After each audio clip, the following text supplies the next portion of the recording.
一年咁快就過啦，咁啊咁快就到2025年嘅年尾啦。咁我哋而家就用一條片嘅時間去講翻我哋豪華今年2025年嘅所作所為啦。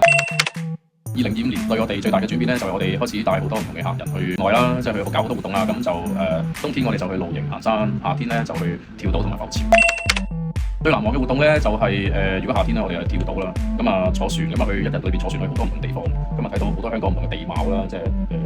喺行山係睇唔到嘅，一定要喺船上面睇嘅。同埋難忘就我哋去咗有一次香港10號風球，咁我哋咧就趁有一日嘅風假，咁啊即刻就拉隊走去廣州嘅露營。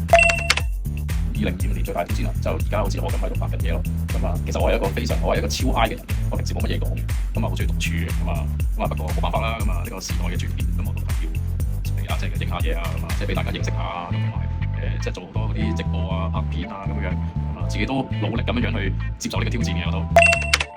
香港啊冇減退，都係即係叫做有舊嘅人玩啦，當然就咁啊。另外都好多即係新嘅人咁樣入嚟我哋鋪頭啊睇嘢啊，即係大家傾偈交流啊咁樣，即係叫做其實人手一定有嘅。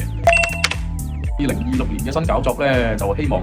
帶更加多嘅朋友去出去我哋香港呢度睇下我哋嘅唔同嘅地方啦。咁啊唔使成日都諗住搭飛機喺度玩啦。我哋香港都有好多唔同嘅地方可以俾大家睇下，好多秘境啊、小眾嘅地方啊。咁我都會同我哋嘅團隊咧繼續去開發更加多嘅地方去俾大家去睇啦。一條片講唔晒，2026年更加精彩。我喺呢一度感謝每一位2025年參加過我哋活動同埋上嚟買嘢嘅客人。2026年我哋繼續玩盡香港，記得 follow 我哋 IG。2026年有咩願望啊？2026年咁啊，梗係恆指升到3萬點，個個都賺到錢啦。